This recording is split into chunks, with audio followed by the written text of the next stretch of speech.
नमस्कार, एक बार फिर आपका स्वागत है डीडी न्यूज पर। मैं हूं रेशमा आपके साथ। आइए नजर डालते हैं इस वक्त की हेडलाइंस पर। म्यांमार में आधी रात को फिर आया भूकंप, अब तक 144 लोगों की मौत। भारत ने म्यांमार को 15 टन भेजी राहत सामग्री।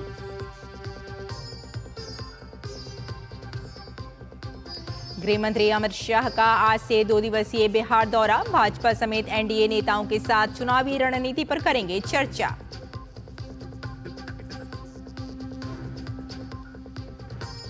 राष्ट्रपति द्रौपदी मुर्मू आज पर्यावरण पर 2 दिवसीय राष्ट्रीय सम्मेलन का करेंगे उद्घाटन। पर्यावरण से जुड़ी चुनौतियों और प्रबंधन पर होगी गहन चर्चा।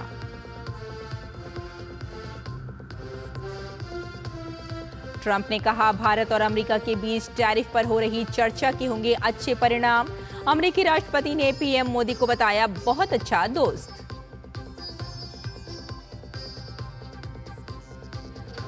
और मौसम ने बदली करवट। पश्चिम बंगाल, सिक्किम समेत देश के कई राज्यों में बारिश और तेज हवाओं का अनुमान। राजस्थान में आंधी का अलर्ट। तापमान में गिरावट दर्ज। और अब समाचारों पर डालते हैं विस्तार से नजर। म्यांमार में भूकंप की वजह से भारी नुकसान हुआ है। कल दोपहर के बाद 7.7 की तीव्रता से आए भूकंप की वजह से म्यांमार और थाईलैंड में कई इमारतों को नुकसान पहुंचा। इसके बाद भी भूकंप का सिलसिला रुकने का नाम नहीं ले रहा है। म्यांमार में आधी रात को एक बार फिर लोगों ने भूकंप के झटके महसूस किए।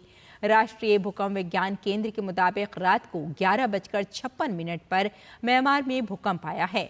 इस भूकंप की तीव्रता रिक्टर स्केल पर 4.2 दर्ज की गई है। इसका केंद्र म्यांमार के मांडले शहर के पास था। वहीं आधी रात को आए इस भूकंप के बाद लोग अपने घरों से बाहर निकल गए।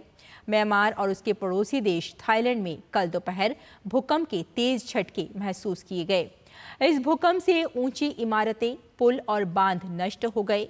इस भूकंप की वजह से म्यांमार में कम से कम 144 लोगों की मौत हो गई है, जबकि 730 लोग घायल हैं। थाईलैंड की राजधानी बैंकॉक में एक निर्माणाधीन बहुमंजिला इमारत के ढह जाने से कम 10 लोगों की मौत हो गई। भूकंप से मौतों, हताहतों और विनाश को लेकर पूरी तस्वीर अब तक स्पष्ट नहीं है, खास तौर पर म्यांमार में, जो दुनिया के सबसे गरीब देशों में से एक है। ये गृह युद्ध में उलझा हुआ है और यहाँ सूचना पर कड़ा नियंत्रण है।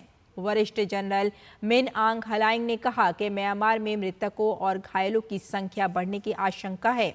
म्यांमार की सरकार ने कहा कि सबसे ज्यादा प्रभावित इलाकों में खून की बहुत अधिक जरूरत है। मांडले में टूटी फूटी सड़कें और क्षतिग्रस्त राजमार्गों के साथ साथ पुल और बांध के ढहने की तस्वीरें इस बात को लेकर और भी चिंता पैदा करती हैं कि बचाव दल पहले से ही व्यापक मानवीय संकट से जूझ रहे देश के कुछ इलाकों तक कैसे पहुंच पाएंगे। भारत ने म्यांमार को मानवीय सहायता के तहत 15 टन राहत सामग्री भेजी है। ये राहत सामग्री भारतीय वायुसेना के C-130J विमान से हिंडन एयरबेस से भेजी गई। इस सहायता का उद्देश्य म्यांमार में जारी मानवीय संकट को कम करना है। राहत सामग्री के प्रमुख सामान में टेंट, स्लीपिंग बैग्स, कंबल, रेडी टू ईट मील और पानी साफ करने वाले उपकरण शामिल हैं। यही नहीं, इसके साथ हाइजीन किट, सोलर लैंप्स और जनरेटर सेट्स और आवश्यक दवाएं जैसे paracetamol, antibiotics, syringe, gloves, cotton, bandage और यूरिन बैग्स भारत की कर से राहत सामग्री में म्यांमार भेजे गए हैं।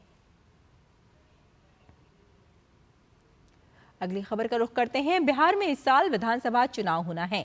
ऐसे में राजनीतिक दल तैयारियों में जुट गए हैं। इस क्रम में भारतीय जनता पार्टी के वरिष्ठ नेता और केंद्रीय गृह मंत्री अमित शाह आज बिहार के दौरे पर रहेंगे।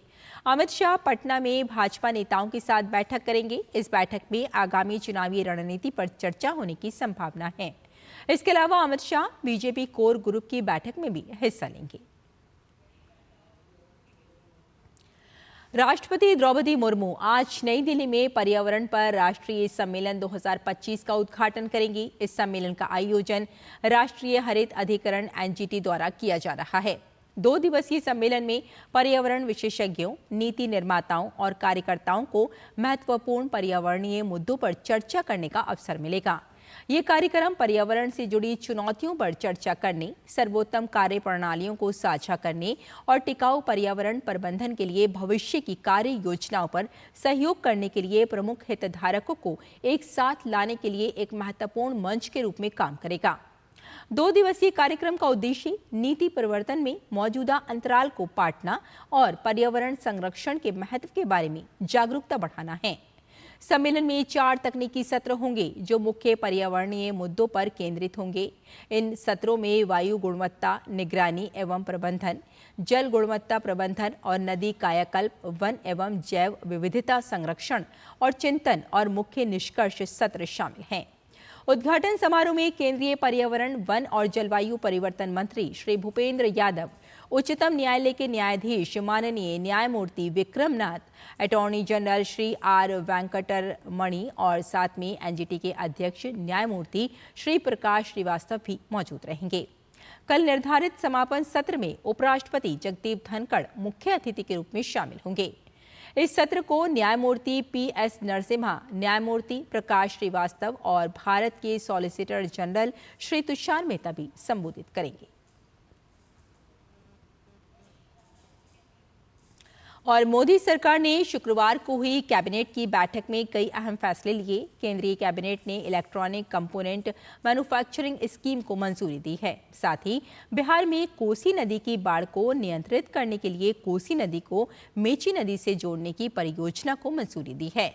मोदी सरकार ने किसानों को खाद पर मिलने वाली सब्सिडी के लिए 37,000 करोड़ रुपए से ज्यादा की मंजूरी दी है। साथ ही बिहार में एक नए नेशनल हाईवे का अनुमति भी दी गई है।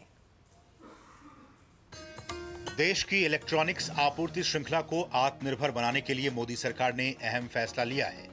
कैबिनेट ने कुल 22,919 करोड़ रुपए की इलेक्ट्रॉनिक्स कंपोनेंट मैन्युफैक्चरिंग योजना को मंजूरी दी है। इस योजना का उद्देश्य देश में एक मजबूत इकोसिस्टम तैयार करना है, जिससे घरेलू और वैश्विक स्तर पर बड़े निवेश आकर्षित किए जा सके। इस योजना के तहत 59,350 करोड़ रुपए का निवेश आकर्षित होने की उम्मीद है, जिससे 4,56,500 करोड़ रुपए मूल्य के उत्पादों का उत्पादन होगा। इसके अलावा इस योजना से 91,600 लोगों को सीधे रोजगार मिलेगा, जबकि अप्रत्यक्ष रूप से भी बड़ी संख्या में रोजगार के अवसर सृजित होंगे। इलेक्ट्रॉनिक्स मैन्युफैक्चरिंग में पिछले 10 वर्षों में ऐतिहासिक ग्रोथ हुई है। ये ऐतिहासिक ग्रोथ अगर आप नंबर्स में देखना चाहें, प्रोडक्शन 10 वर्षों में 5 गुना बढ़ा है, 5 टाइम्स, 17% CAGR। एक्सपोर्ट बढ़ा है 6 गुना। Now electronics has become among the top 3 items in the export of goods. और केवल इस स्कीम से डायरेक्टली एम्प्लॉयमेंट जनरेट होगा करीब 1 लाख। इस योजना में विभिन्न कंपोनेंट्स और सब असेंबली के लिए अलग अलग प्रोत्साहन दिए जाएंगे। इसकी अवधि 6 साल की होगी। इसके साथ ही एक अन्य अहम फैसले में कैबिनेट ने खरीफ फसलों 2025 के लिए उर्वरकों पर पोषक तत्व आधारित सब्सिडी दरों को मंजूरी दे दी है। किसानों को उचित दरों पर उर्वरक उपलब्ध कराने के लिए खरीफ 2025 के लिए कुल 37,216 करोड़ रुपए से अधिक की सब्सिडी दी जाएगी। इस साल भी लगभग 1,75,000 करोड़ रुपए की सब्सिडी किसानों को सस्ता खाद उपलब्ध कराने के लिए मोदी सरकार ने दी है। और खरीफ के सीजन में, केवल खरीफ के सीजन की बात कर रहा हूँ, ये सस्ती और सब्सिडी वाली खाद देने के लिए 37,216 करोड़ रुपया विशेष रूप से सब्सिडी दी जाएगी। इसके साथ ही कैबिनेट ने बिहार की कोसी मेची अंतर्राज्यीय लिंक परियोजना को प्रधानमंत्री कृषि सिंचाई योजना त्वरित सिंचाई लाभ कार्यक्रम के तहत शामिल करने को मंजूरी दी है। इस परियोजना की अनुमानित लागत 6,282 करोड़ रुपए से अधिक है। इसके जरिए खरीफ सीजन में 2 लाख हेक्टेयर से अधिक क्षेत्र में अतिरिक्त सिंचाई सुविधाएं मुहैया हो जाएगी। लिंक परियोजना से बिहार के अररिया, पूर्णिया, किशनगंज और कटिहार जिलों में किसानों को फायदा मिलेगा।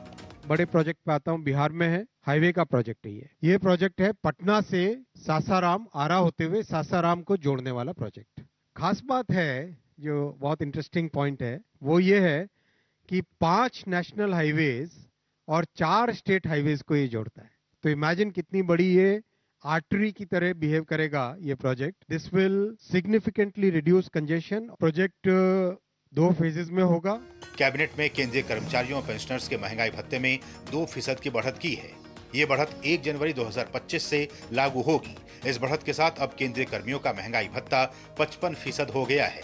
इस फैसले से 6,614 करोड़ रुपए का अतिरिक्त बोझ सरकार को उठाना पड़ेगा। शैलेंद्र मिश्र के साथ ब्यूरो रिपोर्ट, डीडी न्यूज। अगली खबर का रुख करते हैं। प्रधानमंत्री मोदी आगामी 3 और 4 अप्रैल को थाईलैंड की आधिकारिक यात्रा पर रहेंगे। प्रधानमंत्री मोदी की इस थाईलैंड यात्रा पर जानकारी देते हुए विदेश मंत्रालय के सचिव पूर्व जयदीप मजूमदार ने बताया कि प्रधानमंत्री मोदी 6ठे बिम्स्टेक शिखर सम्मेलन में भाग लेने के लिए थाईलैंड जाएंगे। Prime Minister will visit Thailand to participate in the 6th BIMSTEC Summit and for an official visit to Thailand from the 3rd to the 4th of April. This will be Prime Minister's 3rd visit to Thailand. In November 2019, he had attended the ASEAN and East Asia Summit that was hosted by Thailand. And earlier he had been to Bangkok en route to Tokyo in November 2016 when he had gone to pay homage to the late King Rama IX. As you know, India and Thailand have historically warm bilateral relations, shared civilizational, cultural and religious bonds. Thailand is India's maritime neighbor, a valuable partner in our Act East policy and vision for the Indo-Pacific, and also a highly valued partner in BIMSTEC. प्रधानमंत्री मोदी की श्रीलंका यात्रा पर जानकारी देते हुए विदेश सचिव विक्रम मिस्री ने बताया कि बैंकॉक में बिम्स्टेक शिखर सम्मेलन के बाद प्रधानमंत्री 4 से 6 अप्रैल तक श्रीलंका की यात्रा करेंगे। प्रधानमंत्री मोदी श्रीलंका के राष्ट्रपति अनुरा कुमारा दिसानायका के निमंत्रण पर श्रीलंका का दौरा करेंगे। Following the BIMSTEC summit in Bangkok, Prime Minister will travel to Sri Lanka from 4th to 6th April for a state visit on the invitation of President Anura Kumara Dissanayake of Sri Lanka. You would all recall that President Dissanayake had visited New Delhi in December of 2024 on his first overseas visit after taking office as President. And now Prime Minister Modi is returning this visit by becoming the first foreign leader to be hosted by President Dissanayake in his capacity as President of Sri Lanka. और रक्षा मंत्रालय ने शुक्रवार को Hindustan aeronautics limited के साथ 156 light combat helicopter प्रचंड की आपूर्ति के लिए 2 अनुबंधों पर हस्ताक्षर किए। इन अनुबंधों में प्रशिक्षण और अन्य संबद्ध उपकरण शामिल हैं, जिनकी कीमत 62,700 करोड़ रुपए है। पहला अनुबंध भारतीय वायुसेना को 66 हल्के लड़ाकू हेलीकॉप्टर की आपूर्ति के लिए है और दूसरा भारतीय सेना को 90 हल्के लड़ाकू हेलीकॉप्टर की आपूर्ति के लिए है। इन हेलीकॉप्टरों की आपूर्ति तीसरे वर्ष से शुरू होकर अगले 5 वर्षों में की जाएगी। LCH भारत का पहला स्वदेशी डिजाइन और विकसित किया गया युद्धक हेलीकॉप्टर है, जो 5000 मीटर से अधिक ऊंचाई वाले संचालन की क्षमता रखता है। यह अनुबंध भारतीय सेना की उच्च ऊंचाई वाले क्षेत्रों में युद्ध क्षमता को बढ़ावा देगा। 250 से अधिक घरेलू कंपनियों के शामिल होने के साथ ये परियोजना 8500 से अधिक रोजगार के अवसर उत्पन्न करेगी। इसके अलावा रक्षा मंत्रालय ने मैट्रिया मैनेजमेंट के साथ एक फ्लाइट रिफ्यूलिंग एयरक्राफ्ट के लिए भी अनुबंध किया है। ये विमान भारतीय वायुसेना और नौसेना के पायलटों को एयर टू एयर रिफ्यूलिंग प्रशिक्षण प्रदान करेगा।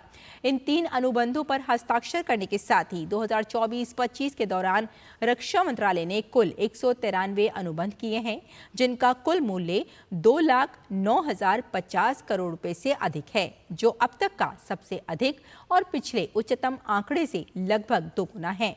इनमें से घरेलू उद्योग को दिए गए अनुबंध 177 यानी 90% है, जिनका अनुबंध मूल्य 1,68,922 करोड़ रुपए यानी 81% है। चारा घोटाला मामले में लालू यादव की परेशानी बढ़ने वाली है। बिहार सरकार चारा घोटाले की 950 करोड़ रुपए की वसूली के लिए कोर्ट जाएगी। इसका वसूली राजद प्रमुख की संपत्ति से की जानी है। बिहार सरकार इसके लिए सीबीआई और इनकम टैक्स डिपार्टमेंट से राय मशवरा करने में लगी हुई है। बिहार में इसी साल विधानसभा चुनाव होने वाले हैं, मगर इससे ठीक पहले राज्य सरकार ने चारा घोटाले के मामले में बड़ा कदम उठाया है। राजद प्रमुख लालू यादव से चारा घोटाले की 950 करोड़ रुपए की वसूली की जाएगी। नीतीश कुमार की सरकार ने इसकी तैयारी शुरू कर दी है। इतने पैसे की वसूली उनके संपत्ति से की जाएगी। इस मामले में अभी तक लालू यादव सहित कई लोगों को सजा हुई थी, लेकिन अब तक गबन हुई राशि सरकार को नहीं मिली है। यानी 1990 के दशक में जो लोग चारे का पैसा डकार गए, उन पर सरकार शिकंजा कसने की तैयारी में है। ऐसे भ्रष्टाचारी का सबसे पहले सजा के पहले स्पीडी ट्रायल चलाकर उसकी संपत्ति जब्त होनी चाहिए, उससे वसूली होनी चाहिए, ताकि इस तरह के मनोबल नहीं बढ़ सके। चारा घोटाला मामले में पटना हाईकोर्ट ने सीबीआई को जांच सौंपने के दौरान उस घोटाले की रकम वसूली की जिम्मेदारी भी सौंपी थी। यह वसूली दोषियों की संपत्ति जब्त कर वसूली जानी थी, लेकिन करीब 2.5 दशक बीत जाने के बाद भी घोटाले का एक भी रुपया सरकारी खजाने में नहीं पहुंचा है। ऐसे में बिहार सरकार ने लालू प्रसाद से रुपए की वसूली की कवायद शुरू कर दी है। इस मामले में सीबीआई और इनकम टैक्स से बातचीत की जा रही है। बिहार सरकार के मंत्री नितिन नवीन ने कहा है कि गरीब जनता का पैसा ठगा गया था। राशि वसूल करने के लिए सरकार संपत्ति को कानून के तहत कब्जे में लेने की तैयारी कर रही है। सरकार किसी भी कीमत पर राशि वापस लेगी। मामले में जेडीयू की तरफ से भी लालू यादव पर हमला किया गया है। जो लोग दोषी हैं या जो अवैध संपत्ति सरकार और एजेंसी की नजर में आई है, चाहे कोई भी हो, किसी भी दल का इंसान हो, कानून अपना काम कर रहा है और वो अवैध संपत्ति सरकार निश्चित रूप से जो है उसको अपना अधिकार क्षेत्र में लेगी। लालू जी के परिवार के द्वारा अवैध रूप से अर्जित संपत्ति आवंटन से ज्यादा पशुपालन में की गई निकासी, राज्य के मुखिया होने के नाते जिम्मेवारी का अनुपालन नहीं करना और जब किंग मेकर बने हुए थे गुजराल साहब और देवगौड़ा जी की सरकार के समय ही सारी प्रक्रिया जेल प्रवास में इनका शुरुआत हुआ था। तो लालू जी की संपत्ति जितना जल्दी जब्त हो, चुनाव के पूर्व जब्त हो करके टेंडर निकाल करके जननायक कर्पूरी ठाकुर छात्रावास और डॉक्टर भीमराव अंबेडकर छात्रावास वहां बने, जिससे समाज के दलित और अति पिछड़ा को यह संदेश जाए ये राजकोष का लुटेरा परिवार है। उस लुटेरा परिवार को केवल कारावास का दंड नहीं, जमीन अधिग्रहण का दंड मिलना चाहिए। लालू यादव के मुख्यमंत्री रहते हुए 1996 में चारा घोटाले का मामला सामने आया था। इस मामले में कुल 50 केस दर्ज किए गए थे। 1997 में सीबीआई ने आरोप पत्र दाखिल किया तो लालू यादव ने इस्तीफा देते हुए राबड़ी देवी को मुख्यमंत्री बना दिया था। 17 साल तक चलने वाले इस केस में 3 अक्टूबर 2013 को लालू यादव को 3 साल 6 महीने की सजा सुनाई गई थी। इसके बाद 24 जनवरी 2018 को तीसरे मामले में 5 साल की सजा हुई थी। अब तक कुल 3 मामलों में 13.5 साल की सजा हुई है। Bureau report, DD news. Navratri और रामनवमी के पावन अवसर पर आकाशवाणी की आराधना यूट्यूब चैनल पर भक्ति से सराबोर कई विशेष कार्यक्रम प्रसारित किए जाएंगे। आराधना चैनल पर 30 मार्च से 6 अप्रैल तक की विशेष कार्यक्रम प्रसारित किए जाएंगे। प्रसार भारती के सीईओ गौरव द्विवेदी ने इसकी जानकारी दी। इस वर्ष नवरात्रि के पावन अवसर पर आकाशवाणी के आराधना यूट्यूब चैनल पर हम अपने सभी श्रोताओं के लिए लेकर आ रहे हैं देवी माँ की भक्ति से सराबोर अनेकों कार्यक्रम।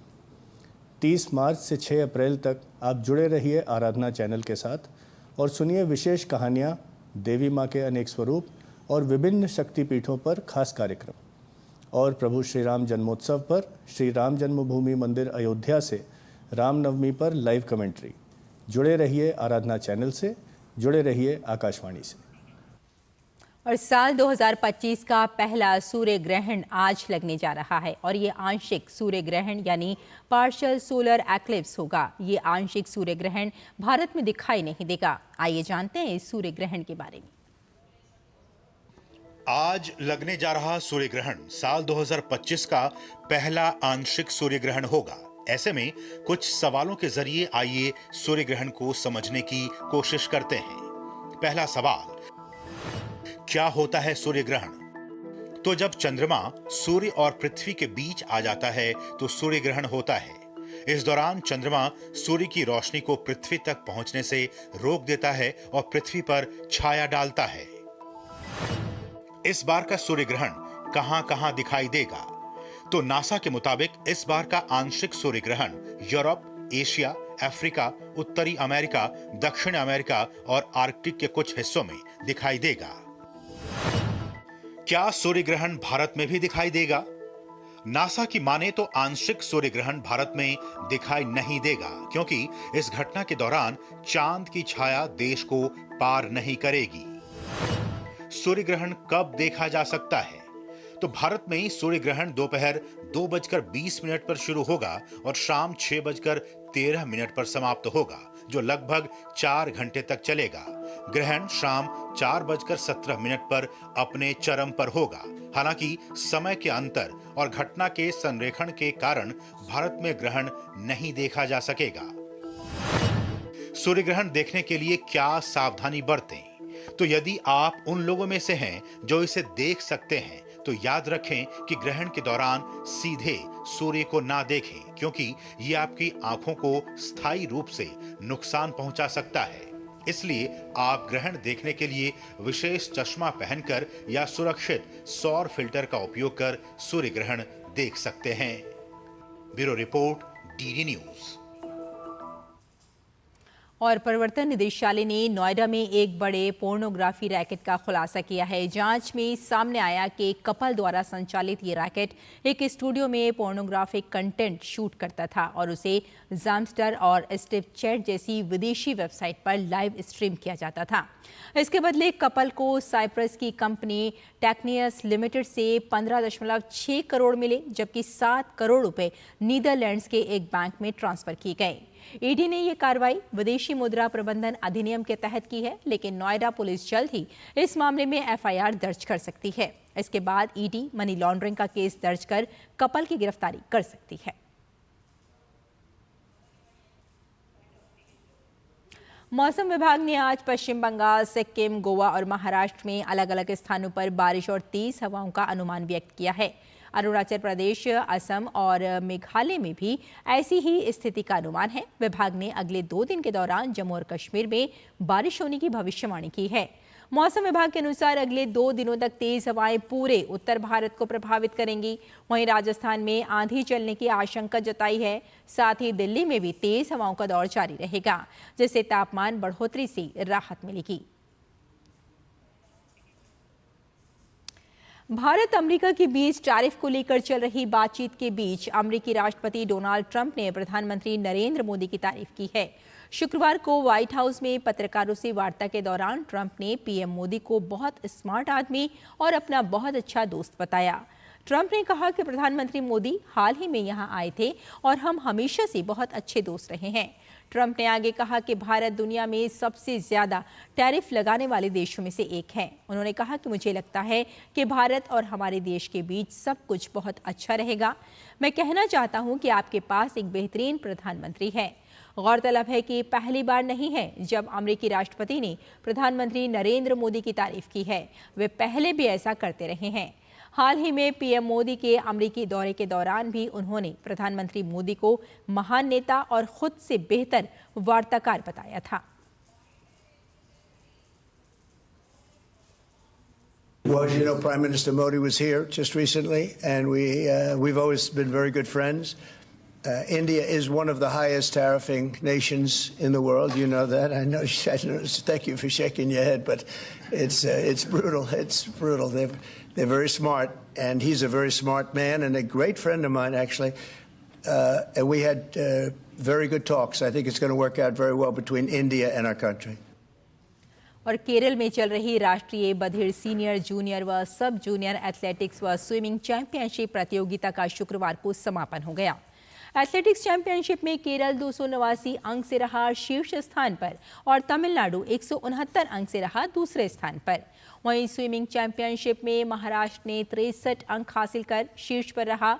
महाराष्ट्र ने 9 स्वर्ण, 5 रजत व 2 कांस्य पदक हासिल किए। वहीं 4 स्वर्ण, 4 रजत और 4 कांस्य पदक के साथ हरियाणा दूसरे स्थान पर रहा।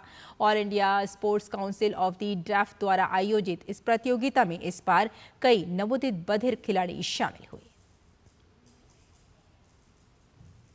तो इस बुलेटिन में फिलहाल इतना ही। अब थोड़ी ही देर के बाद देखिए टोटल हेल्थ। मुझे अनुमति दें। नमस्कार।